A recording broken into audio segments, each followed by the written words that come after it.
नमस्कार नमस्कार, स्वागत, अभिनंदन, आभार। This is Mayur Das Tiwari, welcomes you all on literature पे चर्चा।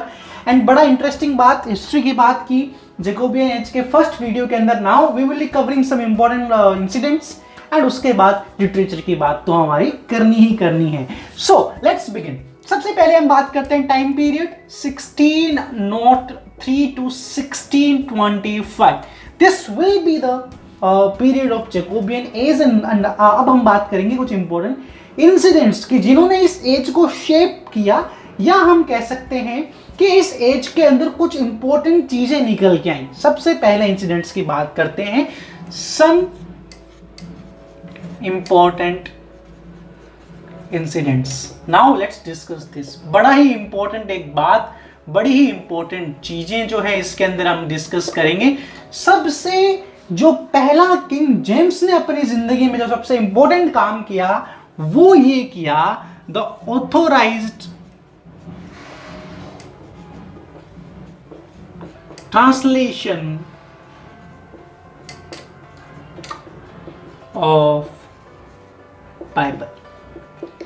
इन्होंने एक पूरी की पूरी कमिटी बुलाई, ठीक है, उनको बोला कि भाई आपके पास 4 से 5 साल का समय है, आप क्या करोगे, एक बाइबल जो उससे पहले पे ट्रांसलेशंस करने की कोशिश की गई। And as you all know कि जितनी बार बाइबल का ट्रांसलेशन करने की कोशिश की गई, चाहे टिंडले ने किया, चाहे उससे पहले बिशप्स बाइबल थी, या हेनरी 7th हेनरी 8th के टाइम पे भी बाइबल की ट्रांसलेशन कराई गई, but the thing is that Bible was not up to the mark. ठीक है, उससे पहले जो जितनी भी बाइबल्स थी, इस एज से पहले, इनकी टाइम से पहले जितनी भी बाइबल्स थी, वो सब अप टू द मार्क नहीं थी।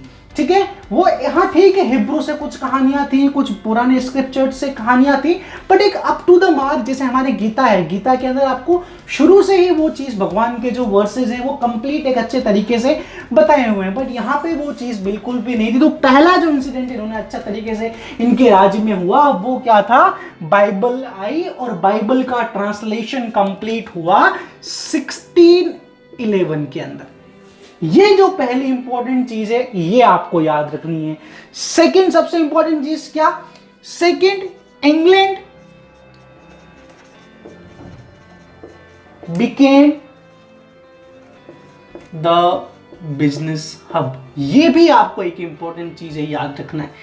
हम सब ये जानते हैं कि while when they get to know कि भाई यूरोप से अलावा भी दुनिया है, तो इन्होंने कहा जब दुनिया है तो पैसा भी है, तो फिर उन्होंने क्या किया, लोगों को भेजा, जाओ देखो कहाँ पे क्या होता है, कहाँ पे क्या नहीं होता है, जिंदगी में क्या चाहिए, पैसा। तो इन्होंने हर जगह भेजा। इन्होंने फिर अपनी कंपनी एस्टेब्लिश की, और इनके दिमाग में एक और चीज आई, जब इन्होंने बिजनेस यहाँ पे फैलाना स्टार्ट किया, अलग अलग जगहों पे अपनी इंग्लैंड के गुड्स बेचते थे, वहां से कुछ इंपॉर्टेंट चीजें मंगाते थे, सारा काम करने लगे, तो इंग्लैंड क्या बना, एक बिजनेस हब बना। उसके बाद बात करते हैं सबसे इंपॉर्टेंट अगली चीज, इंग्लैंड बिजनेस हब बन गया। मान के चलते हैं कि इंग्लैंड हमारा एक बिजनेस हब बन गया, तो बिजनेस करने के लिए सबसे इंपॉर्टेंट चीज क्या है भाई, आदमी को उधर भेजना पड़ेगा, वहां से आदमी आएंगे, तो इमिग्रेशन, माइग्रेशन, ये भी बड़ा एक लेवल पे होने लगा।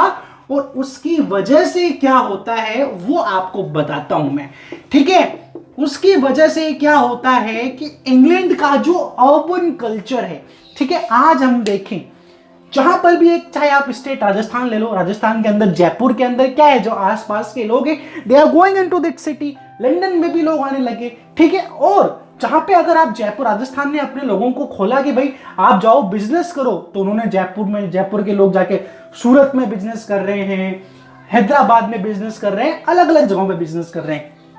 तो ऐसा ही यहां पे हुआ।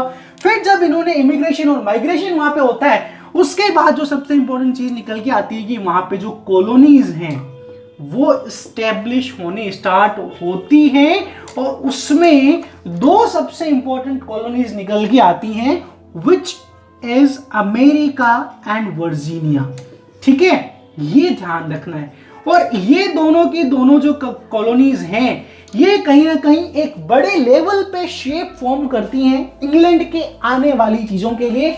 एंड वी विल सी कि अमेरिका किस तरह से इन्फ्लुएंस करता है एंड वर्जीनिया किस तरह से इन्फ्लुएंस करता है। We will see each and everything in upcoming videos, but you have to know कि भाई ये सब की सब जो चीजें हैं ये बड़ी इंपॉर्टेंट चीजें होती हैं। And religiously now England is having a chaos, ठीक है, एक छोटा सा हल्का सा कहीं ना कहीं विरोधाभास चल रहा है कैथोलिक्स एंड प्रोटेस्टेंट्स के बीच में, ठीक है। उसके साथ साथ आपको एक सबसे इंपॉर्टेंट चीज आपको ध्यान रखनी है कि now in England there is a group which is arousing quite beautifully and quite importantly, and that group is of merchants, parliamentarians and politicians। यहां पे ये जो ग्रुप है ना, ये एक बड़ा इंपॉर्टेंट ग्रुप निकल के आ रहा है, और इसका क्या इंपैक्ट होता है वो हम आगे आने वाली एजेस में देखेंगे, ठीक है जी। तो ये कुछ इंपॉर्टेंट इंसिडेंट्स हैं, कुछ इंपॉर्टेंट क्वालिटीज हैं जो इस एज की हैं। And now in the next video which I am going to upload, it will be about the literature which was written in this age, कुछ इंपॉर्टेंट राइटर्स, एंड कोशिश करूंगा कि आपको बहुत अच्छे तरीके से, बहुत सिंपल तरीके से, बहुत क्रिस्प तरीके से चीजें समझाऊं। तब तक के लिए नमस्कार, जय हिंद, जय भारत, बाय बाय।